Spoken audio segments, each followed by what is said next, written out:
Alright, so currently the Los Angeles Lakers are 29 and 30 coming out of All-Star break and sit at the 10th spot in the Western Conference. And as I see it, I feel like the Lakers right now have a huge chance on missing the playoffs. And I know putting LeBron in the same sentence with missing the playoffs can be considered almost like a taboo, but the fact of the matter is, for these last remaining games, the Lakers played 12 playoff teams, which include the Bucks twice, the Nuggets, the Thunder, the Raptors, and the Golden State Warriors. The Lakers have to win the majority of their games to even make the 8th seed. And not only do they have to worry about just winning those games, they have to wish and hope that teams like the Kings and the Clippers just fall off of the face of the earth basically and drop down in the standings. And they also even got to look behind them in the standings because teams like the Timberwolves and even the Pelicans, even though I don't expect the Pelicans to be in playoff contention at all, you still have to take into consideration that those two teams are on their heels as well. So right now, everything is going against the Lakers making the playoffs. The schedule is against them. The standings, their place in the standings, are not helping. And the teams behind them have a real shot at catching them as well. And I guess all of this is supposed to be solved because LeBron has activated his so-called playoff mode. But why would you activate this playoff intensity or playoff mode right after the All-Star break when you're 29 and 30? Where was the intensity before this? I know he had an injury, I think it was on Christmas Day with the strained groin, missed about 15 plus games, and that's why they dropped, but it's been a while since you've been back, and the Lakers have yet reached those heights that were seen before he left because of the injury.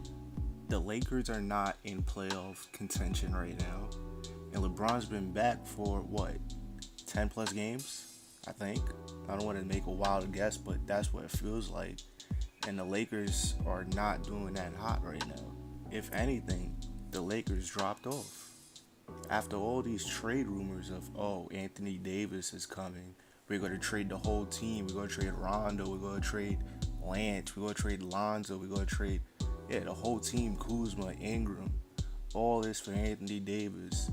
And the trade deadline passes you and all you get is Reggie Bullock. How does that feel? Now the young players on the team is just looking around like, oh, y'all wanted to get rid of me. These are young players. It's going to affect them. I know if I was on that roster, it would affect me. It's not going to make me feel wanted. So why would I play as hard for somebody that didn't want me? Situations like that will severely affect team chemistry. I don't think people understand how important team chemistry is to some of these teams, to all these teams. The good playoff teams have good team chemistry. The bad ones don't. The good teams know how to play with each other. Again, the bad teams don't. And the Lakers are looking like they don't even know how to coexist right now. At the beginning of the season, it's a run and gun style. Fast breaks everywhere. Nowadays, the ball is stuck in LeBron's hand. It's like what we seen out of LeBron last season in Cleveland, but he doesn't have the shooters.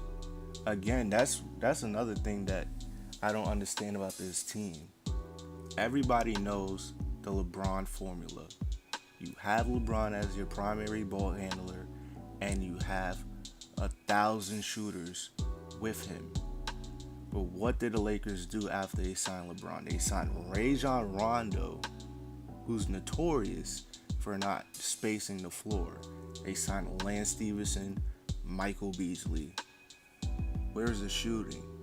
Why are you trying to find a whole new formula for an aging LeBron when you just seen the style of play that he's been playing for years work and get him to the finals? Why do you think that you can find something new for this offense?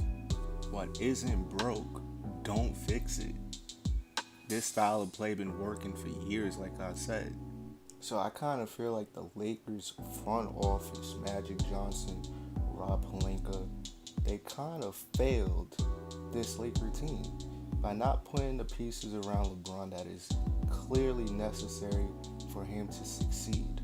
And that's why the Lakers right now are where they're at.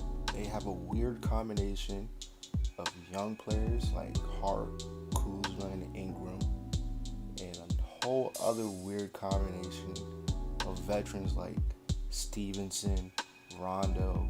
I don't even think Beasley's on the team anymore, so I'm not even going to bring up Michael Beasley anymore. But let's just say, hypothetically, the Lakers, throughout all odds, find their way in the playoffs. And now they're the 8th seed. And guess who's looking in their way? The Golden State Warriors. So now you bring up all that fight throughout these remaining parts of the regular season just to get swept by Golden State. And I know that's not what the Lakers want out of this season. They don't just want to make the playoffs and just get swept like that. They want to make the playoffs and actually try to do something. So that makes the road even harder, because it's not even a fight for the 8th spot. It's a fight for the 7th spot. And again, they have one of the hardest schedules in the league. So the likelihood of them even looking at the 7th spot is slim to none. And usually I would have confidence in somebody like LeBron James to do something that difficult, to bring this Laker team by himself, basically, and get to the 7th spot. But the way this season's played out, the way that the Lakers are playing, is just something that makes me doubt this team. If LeBron can actually push this team to the playoffs, it's going to really remind me of what Kobe Bryant did in 2013 with that Lakers team. Just fight so hard to drag a team to the playoffs, and at the end of the day, it's not even going to be worth it. But if you like this video, please, it's important that you like this video and subscribe. We're on a journey to 100 subscribers. If you want to be a part of that journey, hit the subscribe button. This has been Moneymack, and I'm out.